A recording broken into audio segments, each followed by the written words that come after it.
मध्य प्रदेश में ग्वालियर की एक कोर्ट में एक लड़की जो कि बेहद ही खूबसूरत होती है, तारीख पर जाया करती थी। इसी दौरान एक लड़का भी अपनी तारीख को लेकर आया करता था और जब जब उस लड़की की तारीख पढ़ा करती थी, लड़के की भी तारीख पढ़ा करती थी। अब देखते देखते लड़का जब उसको कई बार देखता है तो एक बार हिम्मत करके उससे पूछ बैठता है कि आखिर आपके ऊपर कौन सा केस दर्ज है, किसकी तारीख पर आप आते हो। लड़की बताती है कि दरअसल मेरी शादी हो जाती है और शादी के बाद मेरे पति को कोई गोली मार देता है और उसका इल्ज़ाम मेरे ऊपर आ जाता है। इसी को लेकर मुझे बार बार तारीख पर आना पड़ता है। लड़की जब उससे पूछती है कि तुम भी बहुत ही ज़्यादा इधर दिखाई देते हो, तुम्हारा क्या मामला है, क्या मैटर है, तो लड़का बताता है कि लूटपाट, धोखाधड़ी, मारपीट जैसे 6 इल्ज़ाम मेरे ऊपर भी दर्ज है। 6 केस जो कि झूठे इल्ज़ाम मेरे ऊपर भी तुम्हारी तरह ही लगाए गए हैं। और धीरे धीरे दोनों लड़की लड़का आपस में बातचीत करना शुरू कर देते हैं। बातचीत करते करते दोनों एक दूसरे का मोबाइल नंबर भी ले लेते हैं। अब मोबाइल नंबर जब ले लेते हैं तो इसी दौरान उनकी बातचीत और बढ़ जाती है फ़ोन के ज़रिए। धीरे धीरे दोनों में दोस्ती हो जाती है और दोस्ती के बाद फिर धीरे धीरे एक दूसरे से दोनों काफ़ी प्यार करने लगते हैं और इसके बाद दोनों एक साथ रहना शुरू कर देते हैं और दोनों एक दूसरे के लिए हमेशा हमेशा के लिए जीने मरने की कस्में खाते हैं, वादे करते हैं। और यहीं से एक कत्ल होता है और जिसका जब खुलासा होता है तो लोग सुनकर हैरान हो जाते हैं कि इस बात को लेकर खैर ऐसे कैसे कर सकता है कोई। दरअसल लड़की इतनी खूबसूरत होती है कि वह जहाँ भी जाती है कोई ना कोई उसे पसंद कर लेता है और उसे पसंद भी इस कदर कर लेता है कि उसके लिए कोई जान देने के लिए, जान लेने के लिए भी तैयार हो जाता है। उत्तर प्रदेश का जिला झांसी और झांसी का एक तहसील है टहरौली और टहरौली का ही एक गांव है कुम्हरिया। 24 जून 2025 करीब 3:10 का समय हो रहा था। अजय प्रताप अपनी पोती का जन्मदिन मनाकर अपने घर पर वापस आया था। वह वापस आता है तो देखता है उसके घर के बाहर से दरवाज़ा बंद है, कुंडी लगी हुई है। आवाज़ मारता है अपनी पत्नी जिसका नाम सुशीला होता है। सुशीला नहीं दिखती है तो वह धीरे से दरवाजे की कुंडी खोलता है और धीरे धीरे जब घर के अंदर जाता है तो जब चला जाता है तो अंदर जब कमरे में जाता है जहाँ पर बेड होता है, बेड पर देखता है कि उसकी पत्नी सुशीला, उसके हाथ पांव बंधे हुए हैं, उसके मुंह में कपड़े ठूंसे हुए हैं और उसकी लाश बेड पर पड़ी हुई है। जिसे देखते ही अजय चीखने लगता है, चिल्लाने लगता है ज़ोर ज़ोर से और जो पड़ोस के आसपास के लोग थे इकट्ठा हो जाते हैं और पूछने लगते हैं कि क्या बात है। देखते ही देखते पूरा गाँव इकट्ठा हो जाता है और इन्हीं में से कोई 112 नंबर डायल कर देता है। अब जैसे ही पुलिस आती है तो देखती है कि सुशीला की ऐसी ऐसी कंडीशन है और साथ ही उसके हाथ पैर बंधे हैं, उसके मुंह में कपड़ा ठूंसा है। साथ ही देखती है कि 2 कप पड़े हैं, जिस कप में 2 आधा आधा कप चाय है, नमकीन बिस्किट भी वहीं पर पड़ा हुआ है। अब पुलिस अपना थोड़ा सा दिमाग दौड़ाती है और अजय प्रताप से पूछती है कि क्या तुम्हारे घर में किसी का आना जाना हो सकता है, तुम्हारे न रहते हुए कौन यहाँ पर आ सकता है। तो अजय प्रताप बताता है कि उसकी बहू और उसका भाई जो कि मायके में रह रहे हैं, काफ़ी दिनों से यहाँ पर नहीं आए हैं, गुस्सा हैं, वही लोग यहाँ पर आ सकते हैं। उन्हीं के ऊपर शक बताता है वह। तो पुलिस वाले उसके घर जाते उससे पहले वह दोनों पुलिस स्टेशन में आकर बैठ जाते हैं। यानी वो जो उनकी बहू होती है अजय प्रताप की, वह जिनके ऊपर शक था, और उसका भाई, बहू का भाई, वह दोनों पहले से पुलिस स्टेशन में आकर बैठ जाते हैं। अब पुलिस अजय प्रताप की बहू रागिनी और आकाश के ऊपर FIR दर्ज कर उस लाश को पोस्टमार्टम के लिए भेज देती है और पोस्टमार्टम में रिपोर्ट निकल कर आती है कि इसका गला दबाकर साथ ही जहरीला इंजेक्शन देकर इसकी हत्या की गई है। उधर रागिनी और आकाश जो कि पहले से पुलिस स्टेशन में पहुंच चुके थे, उनसे जब पूछताछ होती है पुलिस के द्वारा तो अब बताती हैं कि यह जो घटना घटी है, इस घटना में किसी और का हाथ है, इसके पीछे इनमें हम दोनों का, हमारा कोई भी हाथ नहीं। आप जिस भी लेवल से जांच करना चाहते हैं जांच कर सकते हैं, हमारा इसमें कोई भी हस्तक्षेप आप नहीं पाएंगे। अब पुलिस जांच पड़ताल करना शुरू करती है और साथ ही उनसे पूछती है कि क्या तुम्हारा किसी के ऊपर शक है। उसकी बहू से पूछते हैं तो वह बताती है कि हाँ, एक महिला है जिसका नाम पूजा है और पूजा जो कि ग्वालियर में रहती है, उसका सारा पता बताती है।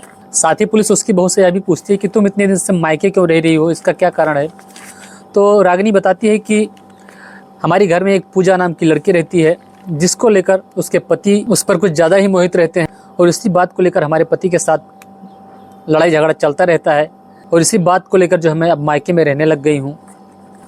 जब पूजा के बारे में वह बताती है सारी बात एक एक करके, तो पुलिस पूजा को ढूंढते हुए ग्वालियर पहुंच जाती है और ग्वालियर पहुंचकर जब पूजा को हिरासत में लेती है पुलिस, तो पूजा ऐसी कहानी बताती है जिसको सुनकर उसके ससुर और पुलिस सबके सब दंग रह जाते हैं। दरअसल वह बताती है कि पूजा की यानी उसकी माँ का देहांत बचपन में ही हो गया था और जो उसके पिता होते हैं रेलवे में लोको पायलट के पद पर हुआ करते थे। एक लड़के के साथ उनकी वह शादी करा देते हैं और जब कुछ समय बाद जब लड़के को कोई गोली मार देता है, उसकी हत्या कर देता है, तो इसी दौरान वह फंसा दी जाती है और वह कोर्ट में जाने लगती है। जब कोर्ट में जाने लगती है तारीख पर, तो कल्याण नाम के एक लड़के से उसके दोस्ती हो जाती है और इसके धीरे धीरे जो है दोनों रिलेशन में रहने लगते हैं, महानगर में ही एक कमरा लेकर किराए पर। और शादी नहीं करते हैं, लेकिन 6 साल तक तकरीबन वहाँ साथ में रहते हैं। इस दौरान इनको कोई बच्चा भी नहीं पैदा होता है। और इसी दौरान एक दिन जब कल्याण जिसके साथ इसकी दोस्ती हो जाती है, रोड से गुजर रहा था, उसकी ट्रक एक्सीडेंट में मौत हो जाती है। और जब मौत हो जाती है तो जब उसकी 13वीं होती है, उसके घर पर जब पहुंचने लगते हैं सब लोग, तो वह भी जाती है उसके घर पर। और उसके परिवार वालों से जब पूछा जाता है कि यह लड़की कौन है, जब गांव वाले आसपास के लोग रिश्तेदार पूछते हैं ऐसा, तो परिवार वाले ऐसे सब बताते हैं कि यह जो है उसके साथ रहा करती थी, कल्याण के साथ। और धीरे धीरे जब पूजा के बारे में उसके परिवार वाले कल्याण के पूछते हैं, कि जानकारी जुटाते हैं कि वह कौन है, कहाँ से है, कैसे कैसे, उसके पीछे उसका बैकग्राउंड क्या है, बताती है। तो पता चलता है कि वह अकेली है, उसके ना माँ है, ना बाप है, ना उसका कोई पति है, ना ही उसका कोई अपना है। तो उसके जो सास ससुर होते हैं यानी कल्याण के माता पिता उसको कहते हैं कि तुम यहीं रह जाओ, अगर तुम्हारा कोई आगे पीछे नहीं है।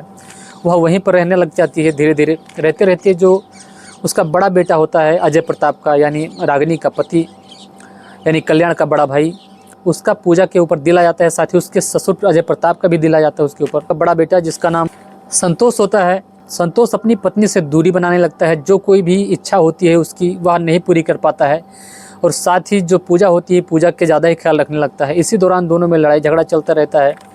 जब लड़ाई झगड़ा होता है तो जो रागिनी होती है, संतोष की पत्नी, कहती है कि या तो ये रहेगी घर में या तो मैं रहूँगी। और वह मायके चली जाती है। जब उसको बुलाया जाता है यहाँ, तो वह कहती है मंगलसूत्र का पूरा अधिकार मुझे होगा और पूरा का पूरा लाभ मुझे मिलेगा, और साथ ही जो ज़मीन है, ज़मीन की आधी हिस्सा जो है मुझे मिलेगा। इसके बाद ही मैं ससुराल वापस आऊँगी।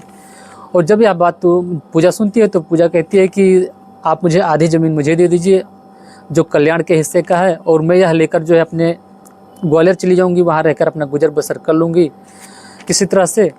और उसको इसी दौरान संतोष से, यानी उसकी छोटी बहू के जो पति था संतोष, उससे पूजा का जो गलत संबंध के चलते एक बेटी भी पैदा हो जाती है। इसी बेटी को लेकर वह ग्वालियर चली जाती है।